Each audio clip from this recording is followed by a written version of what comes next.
Hello बच्चों, मैं next chapter start कर रहा हूँ क्वाड्रेटिक इक्वेशंस। ठीक है, तो क्वाड्रेटिक इक्वेशंस क्या होता है, क्वाड्रेटिक इक्वेशंस के क्या स्टैंडर्ड्स फॉर्म होते हैं, ये हम लोग सीखेंगे। और क्वाड्रेटिक इक्वेशंस के ढेर सारे हम प्रॉब्लम सॉल्व करेंगे।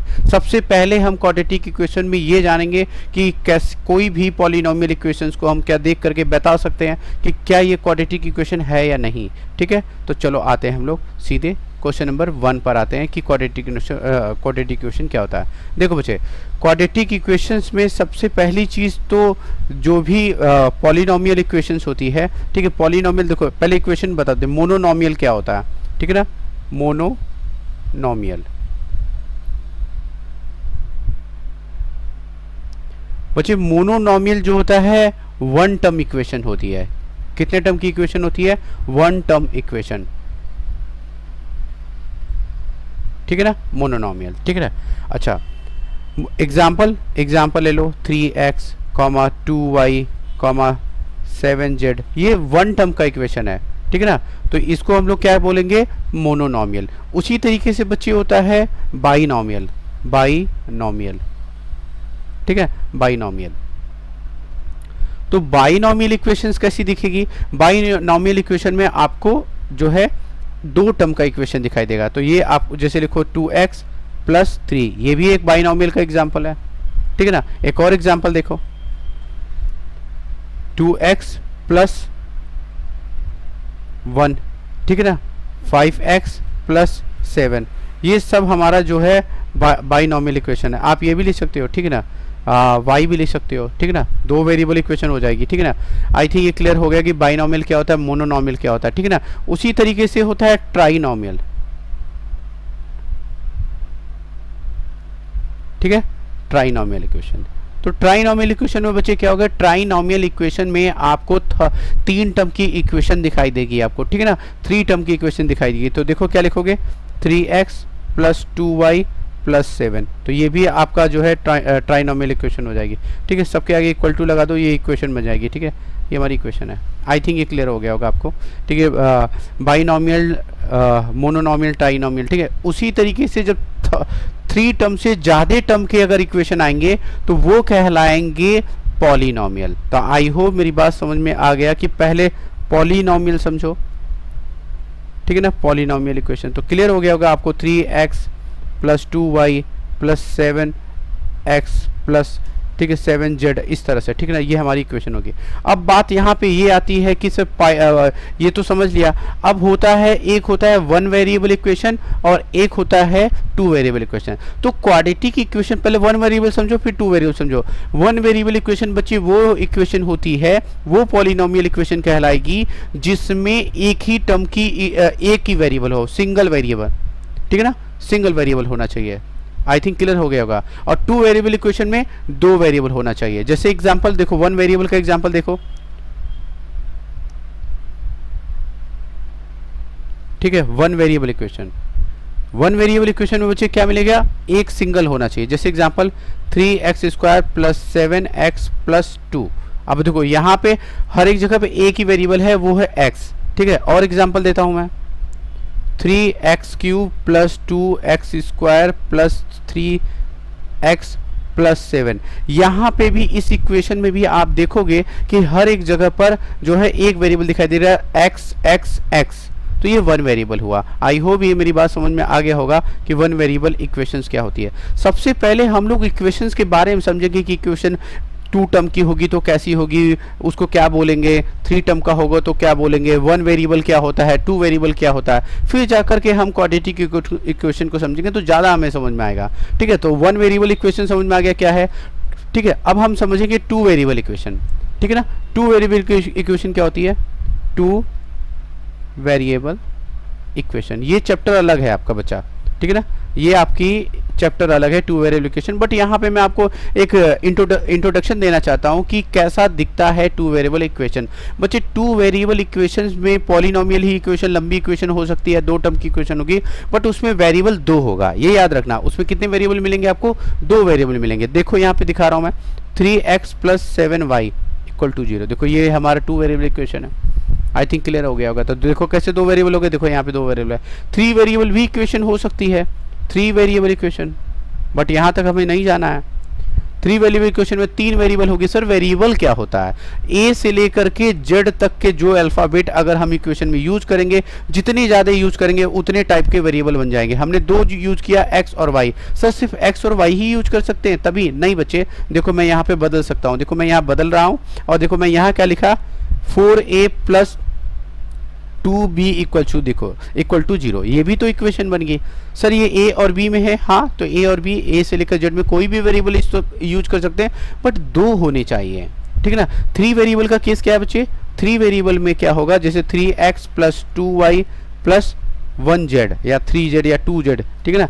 ये वाली इक्वेशन आपकी क्या कहलाएगी? 3 वेरिएबल इक्वेशन। बट हमें सिर्फ 10th क्लास में दो ही समझना है, एक 1 वेरिएबल इक्वेशन और एक 2 वेरिएबल इक्वेशन। तो अभी हम जो चैप्टर पढ़ रहे हैं वो कौन से वेरिएबल का इक्वेशन है? ये 1 वेरिएबल इक्वेशन है। जितनी भी आएगी ये पूरी क्वाड्रेटिक इक्वेशन हमारा 1 वेरिएबल होता है। पहला अभी हम लोगों ने एक नॉलेज बनाया। अभी हम लोगों ने क्या सीखा? अभी सिर्फ ये सीखा कि quadratic equation is a 1 variable equation. लिख लो प्लीज, 1 वेरिएबल इक्वेशन। तो पहले हम ये समझ रहे हैं कि क्वाड्रेटिक इक्वेशन 1 वेरिएबल इक्वेशन होती है, ठीक है ना।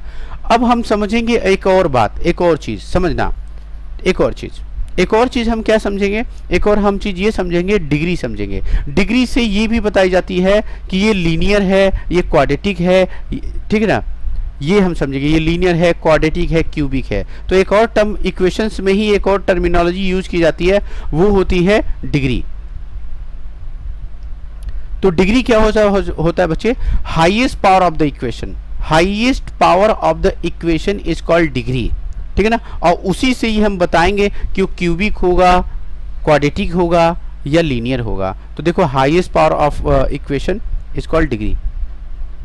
लिख देता हूं मैं, highest power of equation is called degree. तो आई होप ये क्लियर हो गया, highest power of equation is called degree. तो देखते हैं हर बार हर इक्वेशंस को देखते हैं कि हाईएस्ट पावर क्या आ रही है।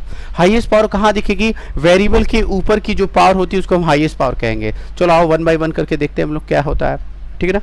तो देखो चलो मैं इस इक्वेशन को टारगेट कर रहा हूँ। इस इक्वेशन में देखो, ये देखो यहाँ पर x का पावर क्या है? हमेशा x की पावर ही चेक करेंगे। तो इस 7x में x की पावर 1 है, पर यहाँ 3x के बाहर x की पावर 2 है। तो जिसकी पावर ज़्यादा होगी वही। तो इसकी डिग्री कितनी हो गई? इसकी डिग्री हो गई बच्चे 2। इसकी डिग्री कितनी हो गई? यहाँ पे x के पावर 2 है, यहाँ x के पावर 1 है, बट यहाँ x के पावर क्यूब है। तो जो ज़्यादा होगा वही लेंगे। तो इसकी डिग्री कितनी हो जाएगी? 3 हो जाएगी। ओ सर, अब समझ में आया कि किसी भी इक्वेशन की अगर डिग्री बतानी है तो उन सभी x के ऊपर के सबसे हाईएस्ट पावर को देखेंगे और हम बता देंगे कि ये उसकी डिग्री है। आई थिंक क्लियर हो गया होगा ये चीज़, ठीक है ना। तो हम किसी की भी डिग्री बता सकते हैं। सर डिग्री का फ़ायदा क्या? सर हम डिग्री निकाल क्यों रहे हैं? मैं 1 बाय 1 बताऊँगा कि डिग्री क्यों निकाल रहे हैं। देखो बच्चे, अगर डिग्री बच्चे 1 आती है, सुनते जाना। जैसे देखो ये वाली इक्वेशन में डिग्री क्या आएगी? यहाँ पे डिग्री 1 आएगी। कैसे सर डिग्री 1 आएगी? देखो यहाँ पर x की पावर क्या है? 0 है। x की पावर क्या है? 0 है। बट यहाँ x की पावर क्या है? 1 है, ठीक है ना। यहाँ 1 है, यहाँ 0। तो हाईएस्ट पावर क्या हो गई? 1 हो गई। तो ये इसकी डिग्री 1 हो गई। डिग्री 1 होने की वजह से उस इक्वेशंस को हम लीनियर इक्वेशन कहेंगे। अगर डिग्री हमारी क्या आती है? 1 आती है, तो वो इक्वेशन क्या कहलाएगी? Linear equation. Linear equation. I hope मेरी बात समझ में आ रहा है। बट सर अगर हमारी डिग्री क्या आ जाए? 2 आ जाए।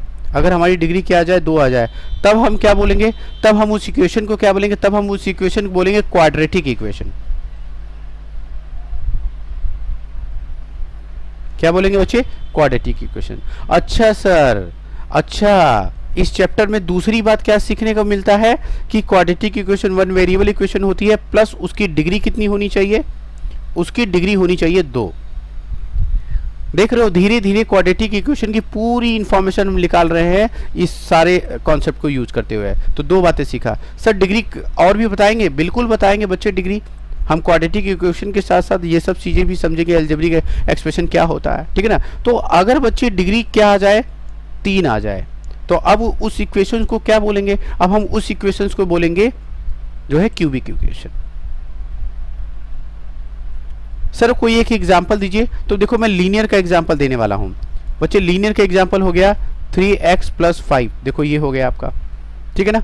अच्छा सर क्वाड्रेटिक का कोई एग्जाम्पल दीजिए, देखो मैं यहाँ पे देने जा रहा हूँ क्वाड्रेटिक इक्वेशन के example, 3² plus 7x plus 2 equal to 0। देखो ये इसकी डिग्री देखो 2 है, तो ये क्वाड्रेटिक इक्वेशन है, 1 वेरिएबल है। दो बातें फॉलो होनी चाहिए, क्वाड्रेटिक इक्वेशन के 1 वेरिएबल फॉलो होने चाहिए और ये होना चाहिए। सर x में ही होगा, नहीं बच्चे मैं y में लिख दिया, यही चीज़ y में लिख दिया। सर अब भी ये क्वाड्रेटिक इक्वेशन ही होगा, बिल्कुल क्वाड्रेटिक इक्वेशन होगा। क्यों क्वाड्रेटिक इक्वेशन हो?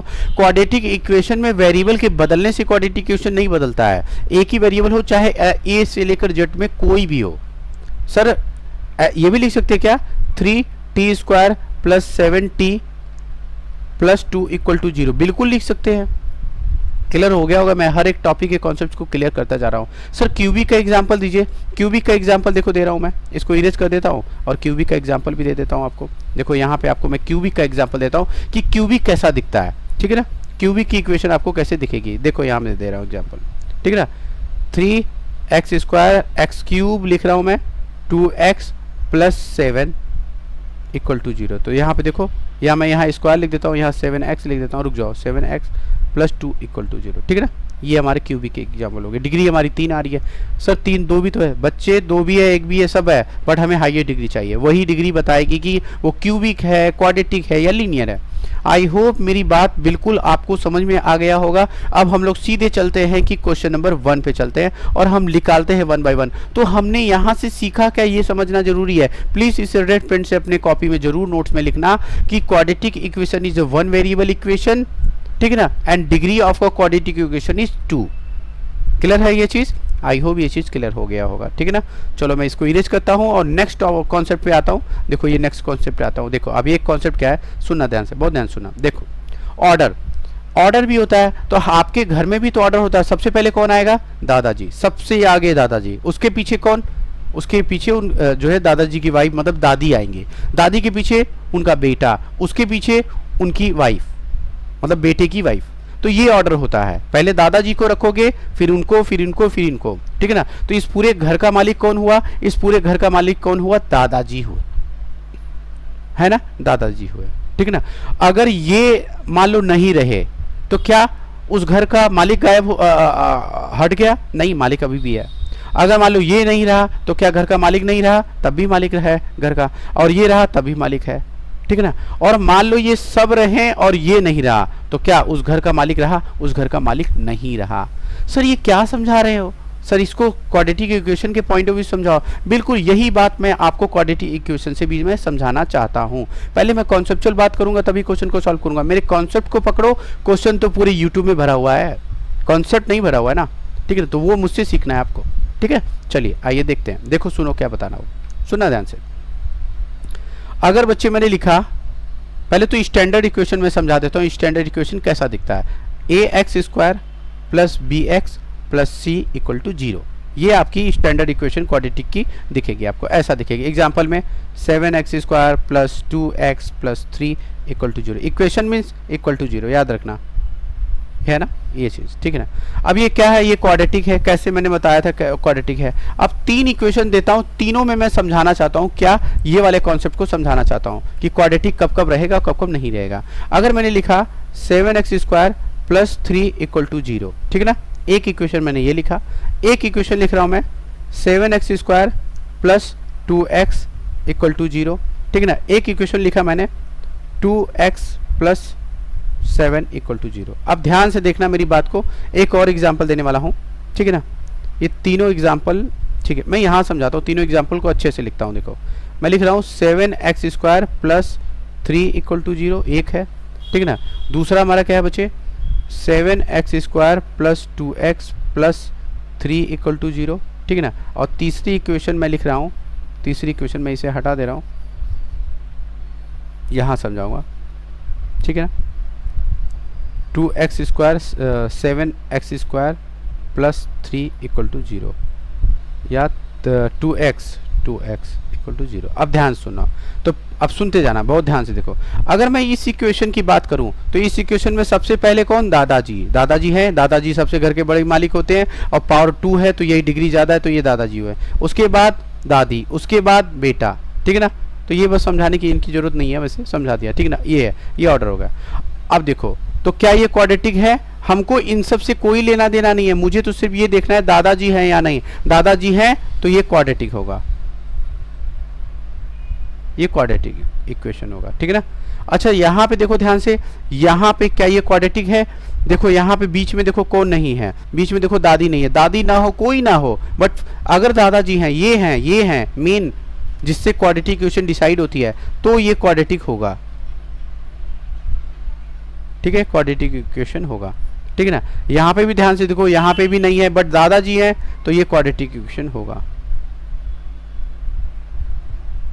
मतलब सिंपल सी बात है, क्वाड्रेटिक इक्वेशन में हमें अगर किसी भी इक्वेशंस को बताना है कि वो क्वाड्रेटिक है या नहीं है, उसका इन सब से कोई लेना देना नहीं होता है, दादाजी से लेना देना होता है। अगर सब में कोई नहीं है पर दादाजी है तो वो क्वाड्रेटिक है, अगर सब है पर दादाजी नहीं है तो क्वाड्रेटिक इक्वेशन नहीं है। चलिए आइए वन बाय वन करके हम निकालना स्टार्ट करेंगे, और क्वाड्रेटिक इक्वेशन को हमेशा इसी ऑर्डर में रखेंगे। सबसे पहले एक्स स्क्वायर वाला टर्म पहले, प्लस फिर एक्स वाला, फिर यहाँ पर नंबर वाला इक्वल टू 0, ठीक है ना। जैसे 3x, यहाँ 7x, ये ऑर्डर रखना है। अगर किधर भी ऑर्डर हो आप ऐसे लिखना। चलो आओ सॉल्व करके देखते हैं कि क्या ये क्वाड्रेटिक है नहीं। पहला क्वेश्चन को सॉल्व करते हैं। देखो ये क्वेश्चन सॉल्व करें तो सबसे पहले देखो इधर इक्वल टू के इधर का हम लोग LHS बोलते हैं, तो यहाँ पे आइडेंटिटी लगाओ, खोलो इसको, तो क्या लिखोगे, x square plus 1 plus 2x equal to, इसमें क्या इसको खोल दोगे तो लिखोगे 2x माइनस 6, ठीक है।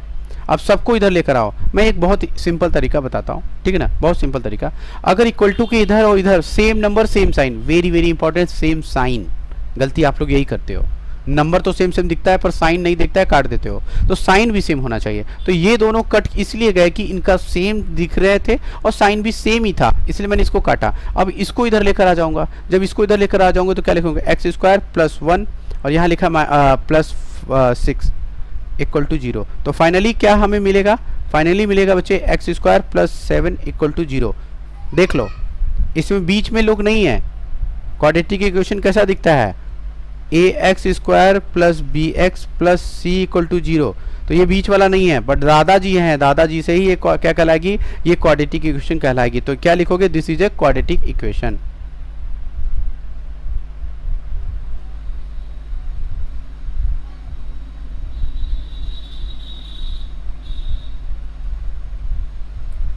ठीक है ना, सिंपल सिंपल प्रॉब्लम है, बिल्कुल सिंपल। नेक्स्ट प्रॉब्लम अपन चलते हैं, नेक्स्ट बताते हैं। देखो ये नेक्स्ट क्वेश्चन है, ठीक है ना। तो नेक्स्ट क्वेश्चन सॉल्व करो, देखो कैसे सॉल्व करेंगे। ये तो ऑलरेडी खुला हुआ है, तो लिखोगे एक्स स्क्वायर माइनस 2x, इसको अंदर मल्टीप्लाई करो, क्या लिखोगे माइनस, पहले इसमें करोगे तो क्या लिखोगे माइनस 3, ये 3 2 6, ये माइनस माइनस हो जाएगा प्लस 2x, ठीक है बच्चे।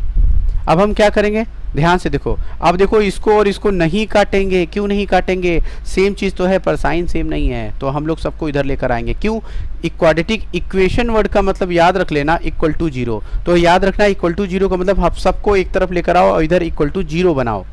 फिर से सुनो, सबको एक तरफ लेकर जाओ और इधर को 0 बनाओ, तो मैं बना रहा हूँ। देखो इसको इधर लेकर आया, ठीक है ना, तो क्या लिखा, एक्स स्क्वायर माइनस 2x, और जब ये इधर आया तो प्लस 6, और इसको भी इधर लेकर आया तो क्या लिखा माइनस 2x, ठीक है, इक्वल टू 0। तो फाइनली क्या हो जाएगा, ये दोनों जुड़ जाएंगे, लिखेंगे एक्स स्क्वायर माइनस 4x और ये हो जाएगा प्लस 6 इक्वल टू 0।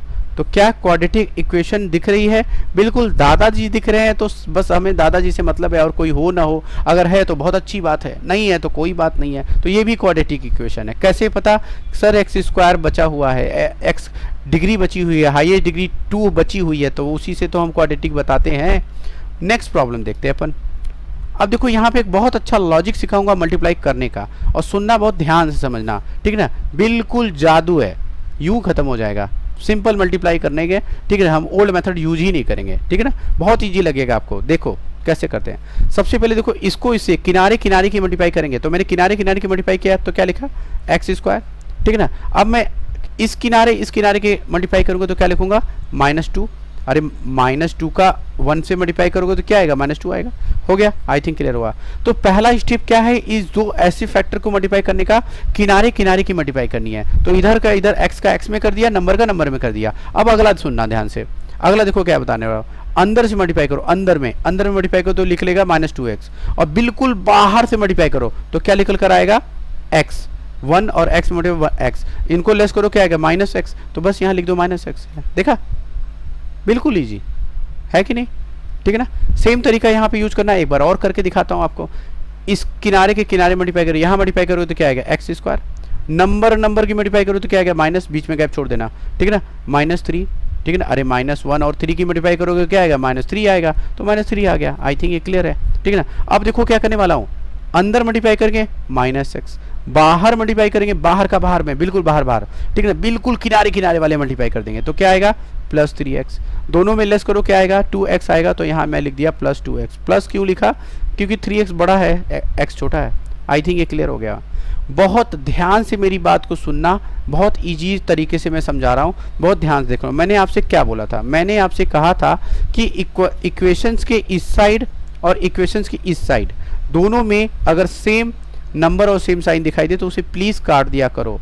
ओहो, ये तो दादाजी को ही काट दिया आपने, और अगर दादाजी कट गए तो बिना आगे सॉल्व किए मैं आपको बता देता हूँ कि ये क्वाड्रेटिक इक्वेशन नहीं है कि नहीं।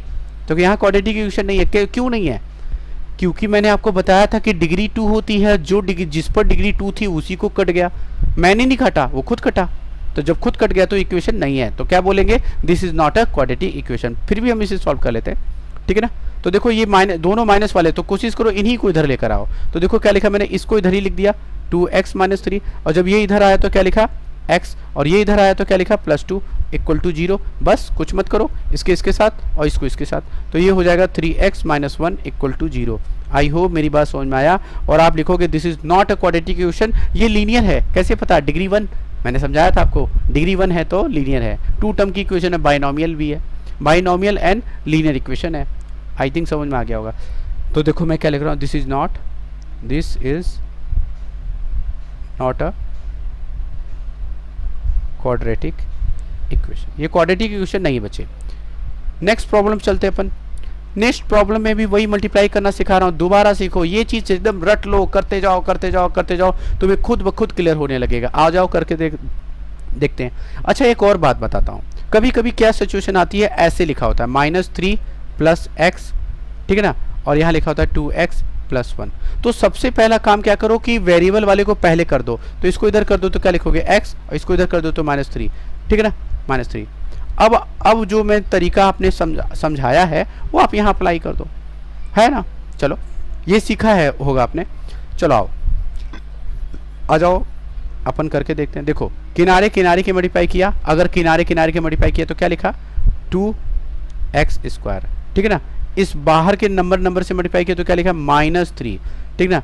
अंदर मल्टीप्लाई किया तो लिखा -6x, याद रखना साइन का भी मल्टीप्लाई करते हैं, ठीक है ना। और बिल्कुल बाहर से मल्टीप्लाई किया तो लिखा मैंने x, इसको लेस कर दिया तो क्या है -5x, यहाँ लिख दो -5x, ठीक है ना, -3 = अब इसको मल्टीप्लाई करो, क्या लिखोगे x² + 5x। आई थिंक ये क्लियर हो गया होगा।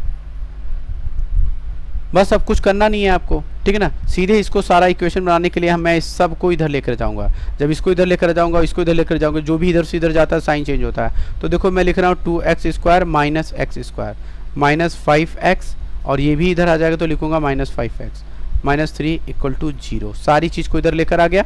अब देखो इसको इसके सॉल्व किया तो क्या निकल कर आया, यहाँ आया x² - 10x -3 = 0। तो बोलो बच्चे क्या निकल कर आ रहा है, क्या यहाँ दादाजी हैं, बिल्कुल दादाजी है। क्या डिग्री 2 है, हाँ डिग्री 2 है। अगर डिग्री 2 है तो ये क्वाड्रेटिक इक्वेशन है, तो ये आपका क्वाड्रेटिक इक्वेशन है। आई थिंक क्लियर हो गया होगा। हम लोग क्वेश्चन नंबर 1 का 4th पार्ट कर रहे हैं, ठीक है ना। नेक्स्ट प्रॉब्लम देखते हैं अपन। नेक्स्ट प्रॉब्लम में देखो सिंपल यही मल्टीप्लाई दोबारा यहाँ देखो करके दिखाता हूँ अपन।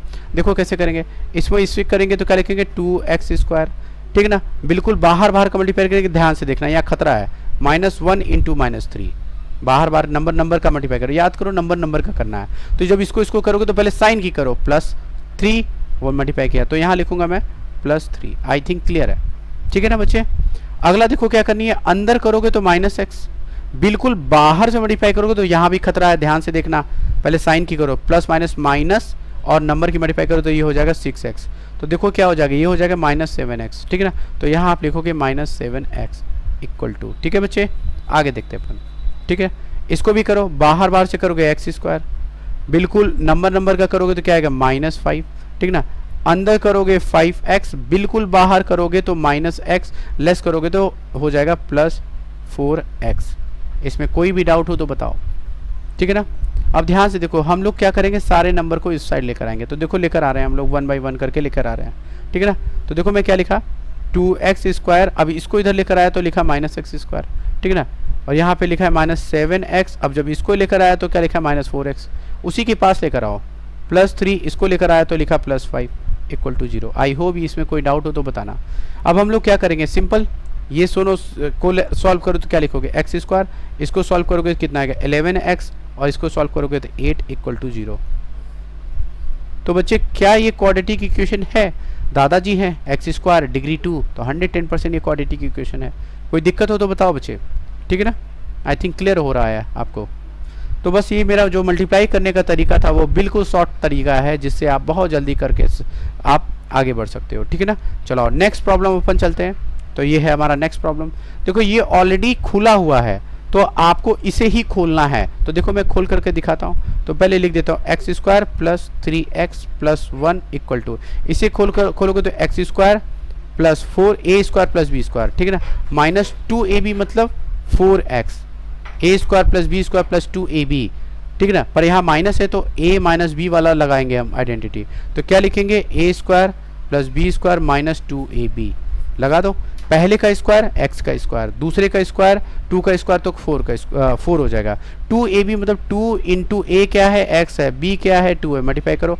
बिल्कुल बच्चों की तरह समझा रहा हूँ, बिल्कुल बच्चों की तरह समझा रहा हूँ, ठीक है ना बच्चे।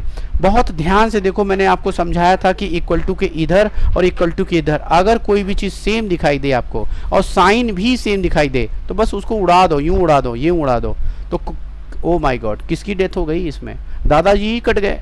और दादाजी कट गए तो डिग्री खत्म, डिग्री तो रहेगी पर हाईएस्ट पावर की डिग्री 2 होनी चाहिए थी, वही खत्म हो गया। अब हाईएस्ट पावर की डिग्री 2 से कम 1 हो जाएगी और एक क्वाड्रेटिक इक्वेशन नहीं होता है, तो हम क्या बोलेंगे, this is not a quadratic equation. आ जाओ फिर अभी इस सब को इधर लेकर आओ। तो क्या लिखोगे, 3x, उसको लेकर आओगे तो लिखोगे 4x, यहाँ लिखोगे 1, इसको लेकर आओगे -4 = 0, ठीक है बच्चे। तो देखो ये क्या है, इसको इससे जोड़ोगे तो क्या लिखोगे, 7x, इसको लेस करोगे 3 = 0। याद रखना बच्चे, ये इक्वेशन हमारी डिग्री 2 की नहीं है तो ये लीनियर होगा, बट हमारा चैप्टर क्वाड्रेटिक है और क्वाड्रेटिक में डिग्री होनी चाहिए, दादाजी होने चाहिए, दादाजी नहीं है, क्वाड्रेटिक नहीं है, this is not a quadratic equation, लिख लेना।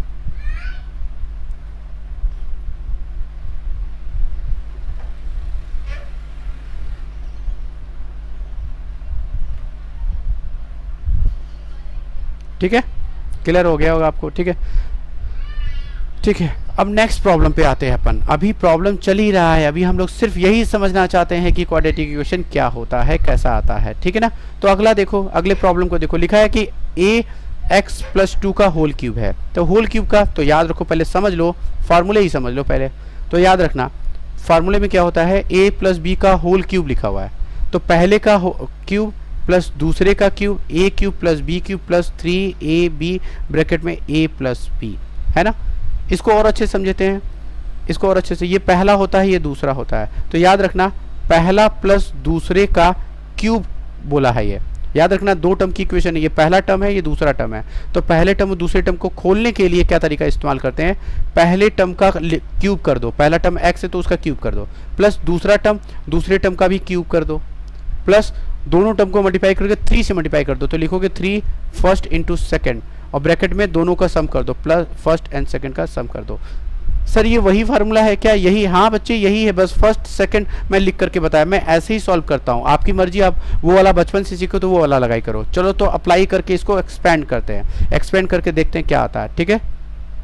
चलो तो इसको खोलेंगे तो लिखेंगे a³ + b³ मतलब 2 का cube plus 3ab, a x होगा, b 2 होगा, ब्रैकेट में a + b मतलब x + 2 ही होगा। खोल दिया मैंने, अच्छा जी। अब इसको भी खोलेंगे अपन, तो इसको खोलते हैं, तो क्या लिखा है 2x, अंदर मल्टीप्लाई करोगे तो लिखोगे 2x³ और फिर और अंदर लेकर जाओगे मल्टीप्लाई कर तो लिखोगे -2x। इसमें कोई भी डाउट हो तो बताओ बच्चे, सिंपल खोलने का तरीका मैंने बता दिया है, फार्मूला अप्लाई करनी है, खोलना है, ठीक है ना। आ जाओ अब हम लोग क्या करते हैं, इसको सॉल्व कर लेते हैं। तो देखो मैंने क्या लिखा, एक्स क्यूब प्लस 8, इसको मल्टीप्लाई करोगे क्या लिखोगे, प्लस 6x ब्रैकेट में x plus 2 equal to 2x cube minus 2x, ठीक है ना। तो सॉल्व करते हैं अपन इसको, तो इसको इधर लेकर आएंगे तो क्या लिखेंगे, x cube minus 2x cube, ठीक है ना, और माइनस 2x, फिर ये हो जाएगा प्लस 8, इसको अंदर मल्टीप्लाई करोगे क्या लिखोगे, plus 6x square plus 12x equal to 0। बोलो इसमें कोई भी डाउट हो तो बताओ, फिर से देखो समझ लो ध्यान से, मैंने कुछ नहीं किया, मैं रेड पेन लेकर के समझाने की कोशिश करूंगा। बच्चे ये 6x की मल्टीप्लाई इसमें किया, पहले इसमें किया तो 6x स्क्वायर, फिर इसमें किया तो 12x हो गया। तो देखो ये चीज़ यहाँ पे लिखा मैंने, ठीक है ना। इनको इधर लेकर आ गया तो ये माइनस में लिखा, इनको भी इधर लेकर आया तो ये माइनस में थे तो ये प्लस हो जाएंगे, याद रखिएगा ये प्लस हो जाएंगे। आई थिंक क्लियर हो गया होगा, ठीक है ना। अब बस इसको सॉल्व करते हैं अपन, ठीक है। तो देखो इसमें से लेस करो तो लिखोगे माइनस एक्स क्यूब, और ये लिखोगे प्लस, हमेशा ऑर्डर में देखो, इसको क्यूब के बाद स्क्वायर वाला आ गया, स्क्वायर वाला आ गया, ठीक है ना बच्चे, ठीक है ना। उसके बाद ये और ये ऐड हो जाएगा और लिखेंगे 14x, और ये क्या हो जाएगा, प्लस 8 इक्वल टू 0। तो बच्चे ध्यान से देखो, हमारी जो क्वाड्रेटिक इक्वेशन आ रही है, सॉरी ये क्यूब है, ठीक है ना। तो ये क्वाड्रेटिक इक्वेशन नहीं है, क्यों नहीं है बच्चे, यहाँ दादाजी 2 नहीं है, यहाँ दादाजी 3 है। सर कैसे, सर डिग्री जिसकी हाईएस्ट होगी वही कहलाएगी, तो यहाँ पे डिग्री कितनी है, डिग्री बच्चे 3 है, और अगर डिग्री 3 है तो ये इक्वेशन क्वाड्रेटिक कहाँ हुई, ये तो क्यूबिक हो गई ना, मैंने पीछे समझाया है, क्यूबिक हो गई। तो लिखोगे this is not a quadratic equation.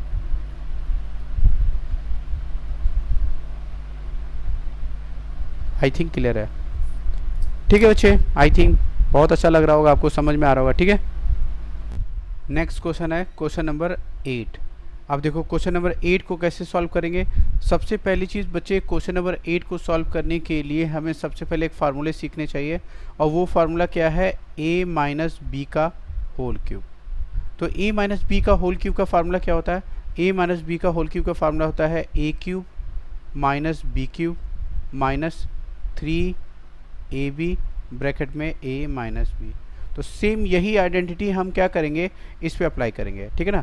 तो चलो हम लोग सॉल्व करते हैं। देखो क्या लिखेंगे, x cube minus 4x square minus x plus 1 equal to, अब इसको खोलने वाला हूँ, तो a क्यूब मतलब x का क्यूब, 2 का माइनस 2 का क्यूब माइनस 3ab, a हमारा x है, b हमारा 2 है, ब्रैकेट में x minus a minus b. I think ये समझ में आ गया होगा। अब हम इसको सॉल्व करेंगे, ठीक है ना। तो देखो सबसे पहला चीज़ बच्चे, यहाँ से देखो क्या लिखा मैंने, x cube minus 4x square minus x plus 1 equal to x cube minus 2 का क्यूब करेंगे तो क्या आएगा, 2 का क्यूब करेंगे तो 8 आएगा, ठीक है ना। अब इसको मल्टीप्लाई करेंगे तो लिखोगे माइनस 6x ब्रैकेट में x माइनस 2। इसमें डाउट हो तो बताओ, ठीक है। तो देखो अब एक चीज़ वो बहुत इंपॉर्टेंट है, जो मैंने आपको ऑलरेडी बताया हुआ था कि जब भी क्वेश्चंस को करो तो इधर और इधर की चीज़ों को देखते रहो। तो अपन ने इधर की और इधर की चीज़ों को देखा, सेम चीज़ मिला, मैंने काट दिया, ठीक है ना। तो देखो क्या लिखा मैंने, minus 4x square minus x plus 1 equal to minus 8 minus, अब इसको अंदर मल्टीप्लाई करो, तो साइन के साथ जब अंदर मल्टीप्लाई करो तो लिखोगे माइनस 6x स्क्वायर, फिर अंदर मल्टीप्लाई करोगे तो माइनस और माइनस प्लस हो जाएगा और ये हो जाएगा 12x। मेरी बात बहुत ध्यान सुनना, जब भी कभी भी ब्रैकेट के बाहर से कोई नंबर अंदर की ओर मल्टीप्लाई करता है तो याद रखना 3 चीज़ों की मल्टीप्लाई होती है। पहला साइन की मल्टीप्लाई होती है, दूसरा नंबर की मल्टीप्लाई होती है, और तीसरा वेरिएबल की मल्टीप्लाई होती है।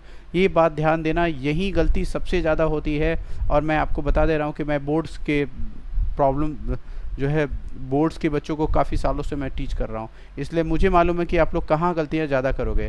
तो इसलिए मैं आपसे ये कहूँगा कि जब भी कभी भी ब्रैकेट के अंदर मल्टीप्लाई करिए, तीनों चीज़ की मल्टीप्लाई चेक कर लीजिए कि सही कर रहा हूँ या गलत कर रहा हूँ, ठीक है बच्चे। अब देखो, अब अपन क्या करेंगे, अब क्या करेंगे हम लोग जो है इसको इस साइड लेकर आओ, ठीक है ना।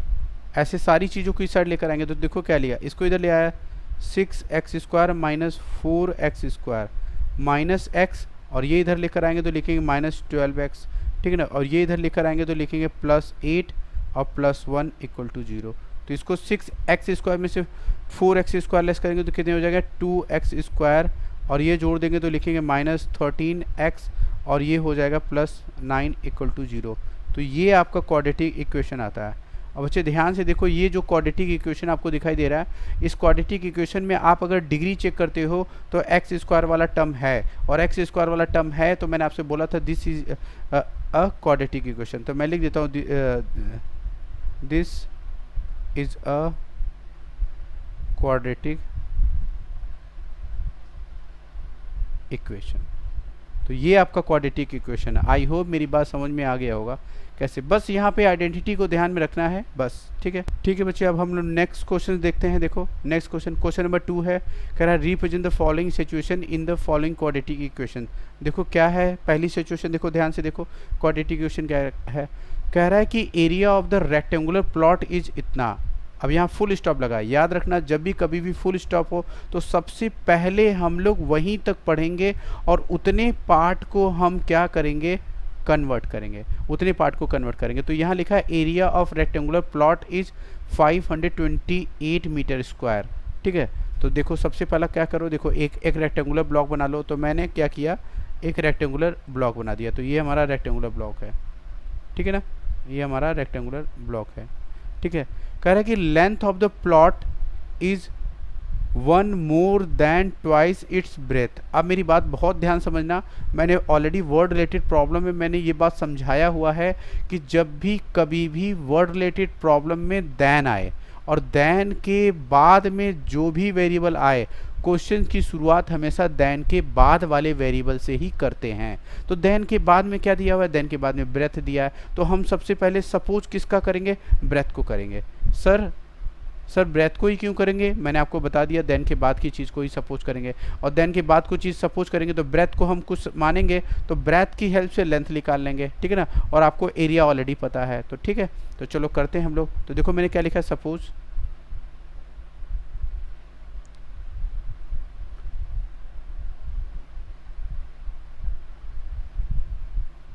ब्रेथ ऑफ रेक्टेंगुलर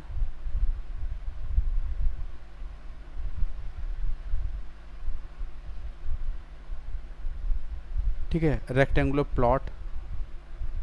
तो देखो रेक्टेंगुलर प्लॉट का हमने ब्रेथ क्या माना, मैंने x मान लिया। ठीक है ना, तो अगर रेक्टेंगुलर ब्लॉक का हमने जो है ब्रेथ हमने क्या माना, x माना, तो अब ध्यान से देखो लेंथ भी बता रहा है, लेंथ बता रहा है। तो लेंथ क्या कह रहा है, लेंथ लिख लेता हूँ मैं,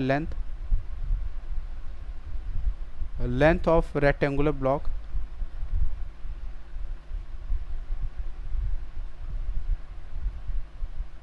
देखो बहुत ध्यान सुनना, length of the rectangular plot को क्या कह रहा है, कह रहा है कि 1 मोर, कह रहा है ना, length of the plot is 1 more, is का मतलब इक्वल टू 1 मोर, 1 मोर का मतलब 1 प्लस मोर का मतलब ज़्यादा प्लस करोगे। ठीक है ना, अब अगला क्या है रहा है, ट्वाइस ऑफ इट्स ब्रेथ, जितना ब्रेथ होगा उसको डबल कर दो। तो मैंने जितना ब्रेथ है उसको डबल कर दिया, तो ये बन गया। इसका मतलब हमें लेंथ और ब्रेथ पता चल गया, और अगर लेंथ और ब्रेथ पता चल गया तो हमें एरिया ऑलरेडी पता हुआ है।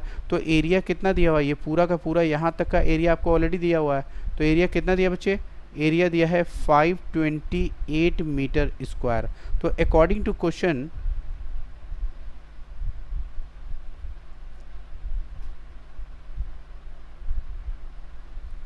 बच्चे, according to question area of rectangular plot क्या हो जाएगा, एरिया ऑफ रेक्टेंगुलर प्लॉट हो जाएगा length into breadth. I hope ये क्लियर है। तो कितना है, एरिया ऑफ रेक्टेंगुलर प्लॉट है 528 इक्वल टू लेंथ कितना दिया है, लेंथ मुझे दिया हुआ है 1 प्लस 2x, ब्रेथ कितना दिया हुआ है, x दिया है। तो कुछ नहीं करो, इसे मल्टीप्लाई करो। तो मल्टीप्लाई करोगे तो जब x की मल्टीप्लाई अंदर करोगे तो क्या लिखोगे, 2x square plus x equal to 528। Quadratic equation बनाने के लिए इसको इधर लेकर आओ, तो लिखोगे 2x square plus x minus 528। ठीक है ना, अब देखो इस वर्ड रिलेटेड प्रॉब्लम्स को सॉल्व करने के बाद जो इक्वेशन आती है, वो जो इक्वेशन देता है ये हमारा क्या होता है, क्वाड्रेटिक इक्वेशन। तो हम क्या लिखेंगे, this is also a quadratic quadratic equation. तो ये भी हमें क्वाड्रेटिक इक्वेशन दे रहा है। देखो बच्चे मैं समझाना क्या चाहता हूँ, सिंपल तरीका है, वर्ड रिलेटेड प्रॉब्लम में अगर देन देता है तो देन के बाद वाली चीज़ को मानोगे, उसको मानने से आप दूसरी भी चीज़ को फाइंड आउट करोगे, फिर प्रॉब्लम को सॉल्व कर दोगे। अब देखो क्वेश्चन नंबर 1 का पहला क्वेश्चन सॉल्व किया। अब मैं एक और वर्ड रिलेटेड प्रॉब्लम है, क्वेश्चन नंबर 2 का सेकेंड है क्वेश्चन। देखो क्वेश्चन कह रहा है कि द प्रोडक्ट, मतलब प्रोडक्ट करने को बोल रहा है, of 2 conjugative positive integer is 306, मतलब 2 कॉन्जुगेटिव पॉजिटिव इंटीजर्स का जो प्रोडक्ट है वो 306 दे रहा है। तो सबसे पहला चीज़ हमें ये समझना चाहिए, what is the conjugative positive integer. तो कॉन्जुगेटिव वर्ड का मतलब क्या होता है पहले मैं वो समझाऊंगा, फिर क्वेश्चन आसान हो जाएगा सॉल्व करने में। बच्चे कॉन्जुगेटिव वर्ड का मतलब होता है जस्ट लगातार, जैसे मैंने अगर मैंने 1 लिया तो 1 के आगे वाले नंबर 2 ये इसका कॉन्जुगेटिव है, इसके आगे 3 ये इसका कॉन्जुगेटिव, इसके आगे 4। सर यही नंबर ले सकते हैं, कुछ भी ले सकते हो, बिल्कुल कुछ भी ले सकते हो। देखो मैंने क्या लिखा, मैंने लिया 14, 14 के बाद में एक आगे बढ़ा 15, 16। तो ये जो लगातार नंबर हैं इन्हीं को हम कॉन्जुगेटिव कहते हैं। और कॉन्जुगेटिव निकालने के लिए देखो कैसे निकाला होगा, इसका मतलब अगर मैं पहले वाले में 1 जोड़ूंगा तो 2 मिलेगा, फिर जोड़ूंगा तो 2 मिले, अगला मिल जाएगा, फिर 1 जोड़ूंगा तो अगला मिलेगा। मतलब कॉन्जुगेटिव निकालने के लिए अगर पहला कोई चीज़ अगर मैंने माना है तो सेकंड जो है उसमें 1 ऐड करोगे तो मिल जाएगा। इसका मतलब अगर मैं कॉन्जुगेटिव x मान लूँ तो अगला कॉन्जुगेटिव क्या हो जाएगा, x+1। आई होप मेरी बात समझ में आ गया, ठीक है ना। पॉजिटिव इंटीजर तो मुझे जो वैल्यू लेनी है वो पॉजिटिव होनी चाहिए, तो x हमारा एक पॉजिटिव इंटीजर है और उसके नेक्स्ट x+1 वो दूसरा पॉजिटिव इंटीजर वैल्यू आएगी। आई थिंक ये क्लियर हो गया होगा। सर यहाँ पे अगर 3 positive integer conjugative positive integer कहता तो कुछ नहीं, एक अगर x माना तो ये हो जाएगा x+1, फिर अगला वाला क्या हो जाएगा x+2, सिंपली। सर ज़रूरी है x माने, आप n मान लो, अगर मैंने n माना तो ये क्या होगा n+1, ठीक है ना, ये क्या हो जाएगा n+2, अगर आप 3 कॉन्जुगेटिव नंबर चाहते हैं तो। बस फिलहाल यहाँ पे 2 ही कॉन्जुगेटिव नंबर पूछा है। आई होप ये चीज़ समझ में आ गया होगा। तो कुछ भी मानकर कर सकते हो, उसी के फॉर्म में क्वाड्रेटिक इक्वेशन बनकर आएगा। तो चलिए मैं इस प्रॉब्लम को सॉल्व करता हूँ, ठीक है। तो क्या करूँगा, सपोज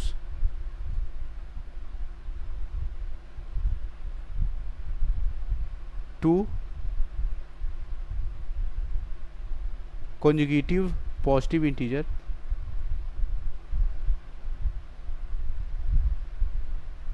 तो क्या हो जाएगा बच्चे, अगर मैंने एक लिया n तो दूसरा लूँगा n+1, मैंने ले लिया, जैसा बोला मैंने ले लिया, n के फॉर्म में ले लिया, ठीक है ना। तो इन दोनों को प्रोडक्ट अकॉर्डिंग टू क्वेश्चंस,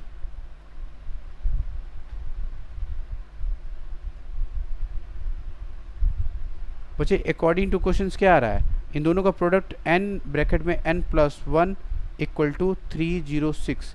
तो क्या करोगे, मल्टीप्लाई करो, तो n² + n = 306। तो क्या हो जाएगा, इसको इस साइड लेकर आओ, क्वाड्रेटिक बनेगा, तो n² + n - 306 is a second quadratic equation. और ये भी एक क्वाड्रेटिक इक्वेशन है, तो मैं लिख दूंगा this is a quadratic equation, quadratic equation, ठीक है ना। ये भी आपको एक क्वाड्रेटिक इक्वेशन मिला। आई होप मेरी बात समझ में आ गया होगा, ठीक है ना। नेक्स्ट करते हैं, सिर्फ अभी क्वाड्रेटिक निकालने को बोला है तो क्वाड्रेटिक निकाले को, ठीक है ना। अब हम सेकंड क्वेश्चन करते हैं, ठीक है ना।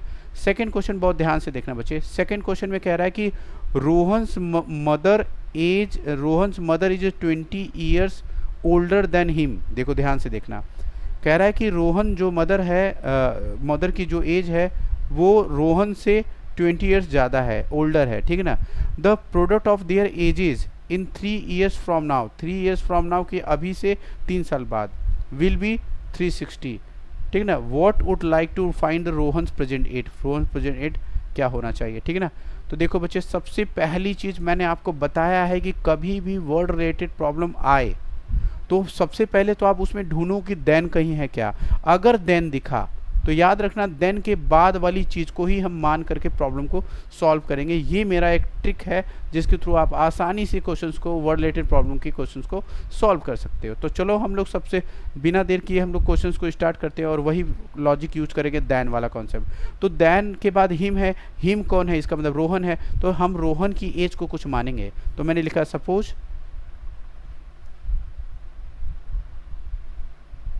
एज ऑफ रोहन, तो रोहन की एज को मैंने माना x ईयर, ठीक है ना, x ईयर एज मैंने माना। रोहन्स की एज को माना। तो अगर देखो एक खास बात है, जब किसी चीज़ को सपोज करोगे तो उसकी हेल्प से दूसरे की भी एज निकाल लोगे। इसका मतलब क्या है, तो अब देन के बाद वाली चीज़ को मैंने माना तो देन के पहले वाली चीज़ का एज निकालोगे। तो देन के पहले वाली एज किसका है, रोहन्स मदर की एज। तो देखो मैं Rohan's mother, age of Rohan's mother, age of Rohan's mother. तो रोहन्स मदर की एज क्या हो जाएगी बच्चे, 20 ईयर्स ओल्डर। तो क्या लिखोगे, 26 प्लस एक्स, ये एज हो जाएगी। रोहन के मदर की एज हो गया। अब देखो ध्यान से, पहले समझना, मैंने यहाँ तक की लाइन को बिल्कुल अच्छे से क्लियर कर दिया है और इसको मैंने मैथमेटिक्स में कन्वर्ट कर दिया, ठीक है ना। आगे की लाइन पढ़ते हैं और आगे की लाइन को हम लोग कन्वर्ट करते हैं। कह रहा है प्रोडक्ट ऑफ देयर एजेस, ठीक, इनके एज का प्रोडक्ट करना है। बट एज क्या लेनी है, ये देखो कह रहा है कि 3 years from now will be 360, मतलब अब 3 साल बाद की एज क्या होगी। तो देखो निकालो, तो अब आप सबके एज में क्या करोगे, 3 ईयर्स बढ़ाओगे। तो 3 ईयर्स बढ़ाओगे तो क्या होगा, अगर किसी की एज जो है 10 ईयर्स का है तो 3 ईयर्स फ्रॉम नाउ में उसकी एज कितनी हो जाएगी, 14 हो जाएगी। तो वैसे ही अगर मान लो p है, 3 ईयर्स फ्रॉम नाउ में क्या हो जाएगी, 3 ऐड हो जाएगा, p प्लस 3। और अगर x है तो क्या हो जाएगा, ऐड हो जाएगा +3, तो x प्लस 3। आई होप समझ में आया कि 3 ईयर्स फ्रॉम नाउ में एज हमारी क्या हो जाएगी, बढ़ेगी, 3 साल बढ़ेगी। तो मैं अब रोहन्स की एज निकालूंगा, age of Rohan 3 years from now. तो क्या था, पहले ये x था, अब कितना हो जाएगा, x प्लस 3 हो जाएगा। उसी तरीके से इसके मदर का भी एज निकालेंगे, age of Rohan's mother 3 year from now.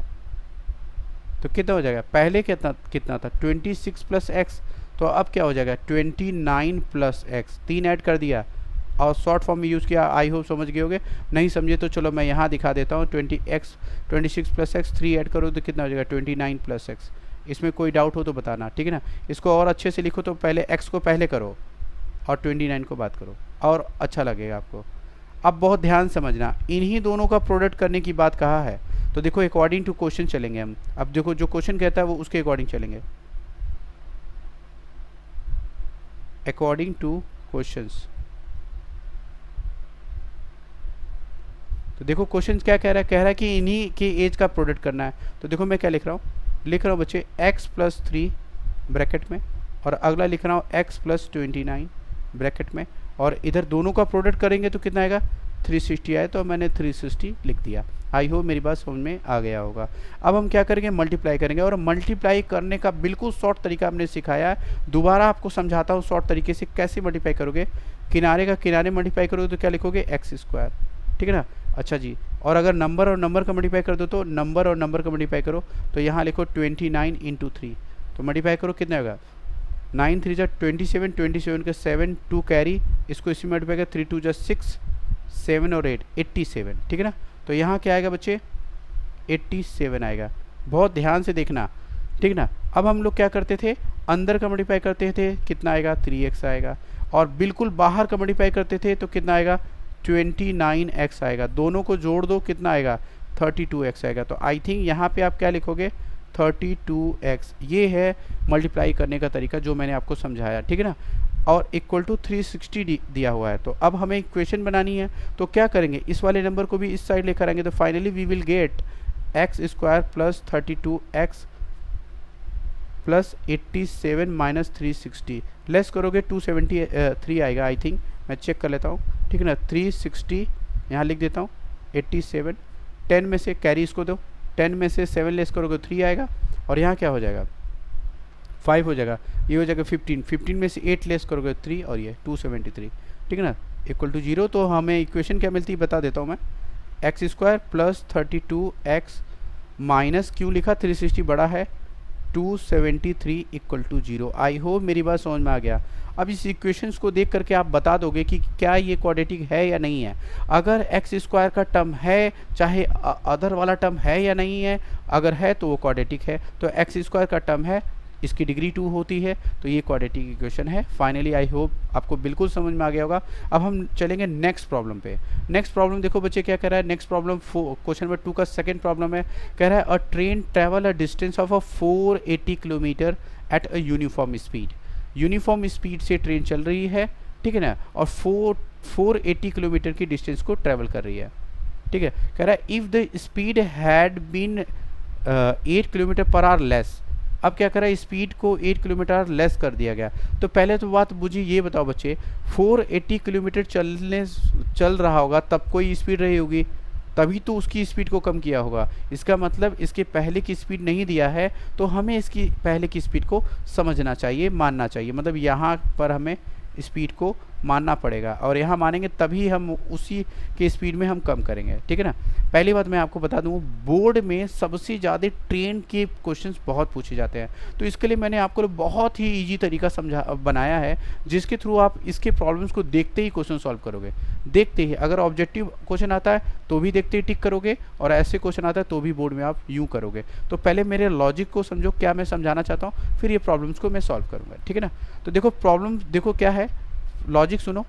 Time equal to क्या होता है बच्चे, डिस्टेंस अपॉन स्पीड होता है। तो अब मेरी बात को बहुत ध्यान सुना, अगर आप सुनो ध्यान से, न्यूमरेटर का रिलेशन अगर न्यूमरेटर से निकालते हो तो इसको डायरेक्ट प्रोपोर्शनल रिलेशन कहते हैं। इसमें होता क्या, ये भी सुन लो कि अगर इधर वाला न्यूमरेटर बढ़ेगा तो इधर वाला भी न्यूमरेटर बढ़ेगा, अगर इधर वाला डिनोमिनेटर घटेगा तो इधर वाला भी डिनोमिनेटर घटेगा। पहला एक कॉन्सेप्ट समझ जाओ, न्यूमरेटर का न्यूमरेटर के साथ रिलेशन ऐसा होता है। आई होप आप जानते हो। इसका मतलब सर आप ये कहना चाहते हो कि न्यूमरेटर में, इधर न्यूमरेटर में टाइम है और इधर न्यूमरेटर में डिस्टेंस है, तो अगर डिस्टेंस बढ़ाओगे तो उस डिस्टेंस को ट्रेवल करने में टाइम भी तो बढ़ जाएगा। अगर डिस्टेंस कम करोगे, कम डिस्टेंस ट्रेवल करने की बात करोगे उससे, तो फिर टाइम भी तो कम हो जाएगा। तो डायरेक्ट रिलेशन को समझा दिया मैंने, बट यहाँ पे डायरेक्ट रिलेशन नहीं लगेगा, यहाँ पे लगेगा इनडायरेक्ट रिलेशन। तो सर आपने ये क्यों पढ़ाया, मैं एक साथ में सारी बात बता दे रहा हूँ, ठीक है। जो लगेगा वो यूज़ करना, ये कॉन्सेप्ट है, इसमें नहीं डालना, ये आप अलग लिखना अपनी कॉपी में, ठीक है ना। अब देखो मैं रिलेशन बताने वाला हूँ डिनोमिनेटर का न्यूमरेटर के साथ। तो डिनोमिनेटर के न्यूमरेटर के साथ जो रिलेशन होता है वो इनडायरेक्टली प्रोपोर्शनल होता है। इसका मतलब क्या है कि अगर एक चीज़ बढ़ाओगे तो दूसरी चीज़ ऑटोमेटिकली घटेगी, या दूसरी चीज़ को घटाओगे तो ऑटोमेटिकली दूसरी चीज़ बढ़ेगी। इसका मतलब सर आप क्या कहना चाहते हो, इसका मतलब सर आप ये कहना चाहते हो कि इधर टाइम जो है वो न्यूमरेटर में है और इसके नीचे जो इस साइड स्पीड है वो डिनोमिनेटर में है, तो इन दोनों में रिलेशन इनवर्सली प्रोपोर्शनल होगा, बिल्कुल होगा। इसका मतलब अगर आप टाइम आप बढ़ाते हो तो स्पीड अपने आप हो जाएगी, कम हो जाएगी। ऐसे समझो पहले, अगर आप स्पीड को बढ़ाओगे तो ऑब्वियसली टाइम कम लगेगा उसको ट्रेवल करने में, अगर आप टाइम बढ़ाओगे तो स्पीड हमारा कम हो जाएगा। आई थिंक ये क्लियर हो गया होगा। टाइम अगर ज़्यादा होगा तो इसका मतलब उस स्पीड कम रही होगी तभी ज़्यादा टाइम लगा, तो ये दोनों इनवर्सली रिलेशन होते हैं। आई होप इसको समझाने में मुझे कोई दिक्कत नहीं होगी, तो ये समझ में आ गया। तो यही वाला कॉन्सेप्ट आपको यहाँ पे यूज़ करना है। तो मेरा एक स्टेप है, आप उससे पहले स्टेप को समझो, ठीक है ना। तो देखो स्टेप क्या है मेरा बच्चे, स्टेप इस तरह के प्रॉब्लम्स को सॉल्व करने का स्टेप लिख रहा हूँ। क्या है स्टेप, पहले सुनो। देखो स्टेप ये है, स्टेप वन आपको क्या करना है, आपको वेलोसिटी फाइंड आउट कर लेनी है। तो मैंने मान लिया वेलोसिटी v1 और v2, दो वेलोसिटी होगी यहाँ पे, फाइंड आउट करनी है। अब ध्यान से देखो, मुझे पता है कि अगर वेलोसिटी ज़्यादा होगा तो टाइम कम होगा, टाइम ज़्यादा होगा तो वेलोसिटी कम होगा। तो अब उसके बाद स्टेप नंबर 2 पहले ये पता करनी है, और दोनों में ये पता कर लेनी है which velocity is greater. If v2 is greater then v1 then time क्या हो जाएगा बच्चे, टाइम हो जाएगा, टाइम में t1 is greater than t2 हो जाएगा। जस्ट उल्टा, मैंने बताया ना ये रिलेशन को यूज़ कर रहा हूँ मैं, ठीक है ना। अच्छा स्टेप थर्ड में क्या करोगे, तो जो टाइम बड़ा होगा उसी टाइम में से दूसरे वाले टाइम को लेस करोगे। तो t1 बड़ा है तो t1 माइनस t2 करोगे। अब क्वेश्चन में ऑलरेडी आपको बताएगा टाइम कितना ज़्यादा कितना कम। अगर टाइम में 3 आवर मोर बोल रहा है, 3 आवर लेस बोल रहा है, लेस बोलेगा तब भी यहाँ 3 लिखोगे, मोर बोलेगा तब भी यहाँ 3 लिखोगे। ये मेरा लॉजिक है, और इस लॉजिक से प्रॉब्लम यूँ सॉल्व होगा, ठीक है ना। ये प्लीज़ इसे नोट करो, क्योंकि इसी लॉजिक को इस्तेमाल करके मैं आपको ट्रेन वाले प्रॉब्लम्स कराऊंगा, आगे भी ट्रेन वाले प्रॉब्लम्स आएंगे। तो यही लॉजिक लगेगा, ये याद रखिएगा, इसको नोट डाउन कर लीजिए प्लीज़, ठीक है ना। तो चलिए हम लोग प्रॉब्लम सॉल्व करते हैं, ठीक है। तो ये सब मैं इरेज करने वाला हूँ, आप प्लीज़ नोट कर लीजिएगा ताकि मैं स्पेस बचा लूँ और स्पेस बचा करके फिर प्रॉब्लम्स को सॉल्व करूँ। चलो तो देखो पहले सबसे पहला काम क्या किया, देखो कह रहे कि train travel a distance of 480 kilometre. तो मैंने मान लिया कि ये ए है और ये मान लिया मैंने बी है। तो ए से बी ट्रेन चल रही है, तो ए से बी ट्रेन चल रही है, तो डिस्टेंस कितनी है 480 किलोमीटर। तो मैंने लिख दिया 480 किलोमीटर की डिस्टेंस वो ट्रैवल करेगा। तो और इस डिस्टेंस को ट्रैवल करने में स्टार्टिंग में उसकी स्पीड कितनी रही होगी, मैंने मान लिया, चलो x मान लेता हूँ, x किलोमीटर पर आवर, ये मैंने स्पीड मानी स्टार्टिंग में स्पीड। तो देखो ध्यान से, तो मैं लिखूंगा सपोज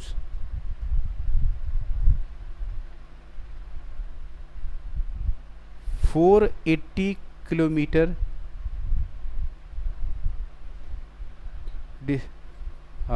देखो लिखा है train traveller distance of 480 kilometre uniform speed. ठीक है, मैं लिख देता हूँ, रुको। Suppose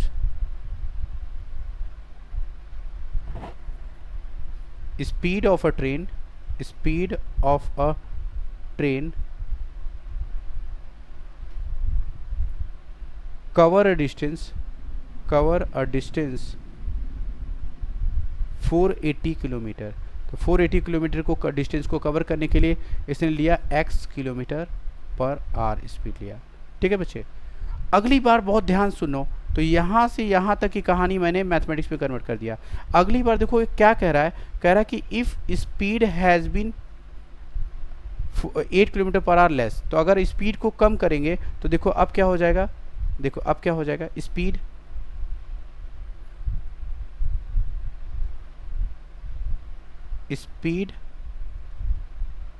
had been less 8 kilometre per our. तो बताओ अब स्पीड कितनी हो जाएगी बच्चे, तो पहले ये अब स्पीड हो जाएगी x minus 8 kilometre per our. अब बहुत ध्यान समझना, मैं पहला स्टेप कंप्लीट कर चुका हूँ। पहले स्टेप में मैंने आपको बताया था, पहले स्टेप में मैंने आपको ये बात बताया था कि स्पीड फाइंड आउट कर। पहले स्टेप में ये मैंने v1 फाइंड आउट कर लिया और ये मैंने v2 फाइंड आउट कर लिया। v1 v2 पता है। अब आप खुद भी सोचो कि which is greater which is less. तो आप सोचो, पहले अगर speed x kilometre per our थी, उसमें से 8 कम कर दिए, तो इसका मतलब v2 लेस हो गया, v2 आपका छोटा हो गया। ठीक है ना, v2 आपका छोटा है। तो अब ध्यान से देखो, v2 अगर छोटा होगा तो खुद भी सोचो, अगर v1 बड़ा होगा तो ऑब्वियसली हमारा t2 क्या हो जाएगा, t2 is greater than t1 हो जाएगा।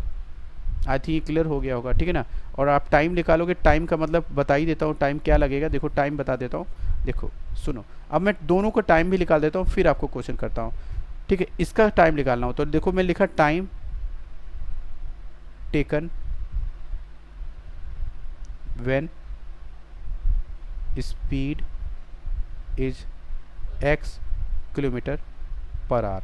तो स्पीड जब हमने x किलोमीटर पर आवर रखा तब मेरा टाइम क्या लगेगा, तो उस वक्त t1 था, तो कितना टाइम लगेगा, टाइम इक्वल टू होता है डिस्टेंस अपॉन स्पीड। तो डिस्टेंस कितना है 480, तो लिखूंगा 480 अपॉन में स्पीड x हो जाएगा। तो आई होप ये क्लियर हो गया टाइम। ठीक है ना, अब इसका टाइम निकालने वाला हूँ। ठीक है, time taken when speed is 8 kilometre per hour less. तो जब 8 किलोमीटर पर आवर लेस होगा टाइम, तो टाइम क्या निकल कर आएगा, t2 निकल कर आएगा। तो t2 कितना निकल कर आएगा, टाइम इक्वल टू क्या होता है, speed upon distance upon speed. तो देखो लिखा 480 अपॉन में स्पीड कितना होगा, स्पीड जब 8 आवर कम हो जाएगा तो स्पीड क्या लेंगे, x माइनस 8। तो मैंने लिखा x माइनस 8, तो ये t2 निकल कर आया। और मैंने आपको बताया है इसमें v1 बड़ा है v2 छोटा है। बस कुछ नहीं करना है आपको यहाँ पे क्या करना है, ये t1 है और ये t2 है, तो v1 बड़ा है तो उल्टा t2 बड़ा होगा, t1 छोटा होगा। तो t2 आपको पता है अकॉर्डिंग टू क्वेश्चंस, मैं लिख देता हूँ, लिख रहा हूँ मैं अकॉर्डिंग टू क्वेश्चंस। तो अकॉर्डिंग टू क्वेश्चन क्या होगा बच्चे, यहाँ पे करोगे t2 minus t1 equal to, अब देखो यहाँ से ये चीज़ मैंने भी ख़त्म कर दिया। अब देखो क्या लिखा है, then it would have taken a 3 hour more to cover a same distance. Same distance को कवर करने में उसको 3 आवर ज़्यादा लगते हैं, तो मैं यहाँ लिख दूंगा 3। अब देखो t2 की वैल्यू पता है आपको, पुट करो, क्या लिखोगे, 480 अपॉन में x माइनस 8 माइनस 480 अपॉन में x equal to 3। I hope ये बात समझ में आ गया होगा। तो ये देखो तीनों के तीनों स्टेप को मैंने इस्तेमाल किया। देखो 82 माइनस T1 यहाँ पे तीनों स्टेप मैंने अप्लाई कर दिया। अब आपको कुछ नहीं करनी है, बस प्रॉब्लम्स को सॉल्व कर लेनी है। क्या प्रॉब्लम है देखो दिखाता हूँ। क्या था प्रॉब्लम बच्चे? 480 अपॉन में x माइनस 8 था माइनस 480 अपॉन में यहाँ क्या था x था इक्वल टू यहाँ 3 था। बस बहुत ध्यान सुनना, ये भी फ्रैक्शन है और ये भी फ्रैक्शन है। अगर दोनों फ्रैक्शन है और दोनों न्यूमरेटर सेम है तो उसे पहले बाहर कर लो। इसमें से हटाओगे तो लिखोगे 1 अपॉन एक्स माइनस 8 और इसमें से बाहर करोगे तो 1 अपॉन एक्स इक्वल टू 0। और मैंने आपको समझाया था कि अंदर अगर फ्रैक्शन हो तो उसको कैसे ऐड करते हैं। सुनना बहुत ध्यान से।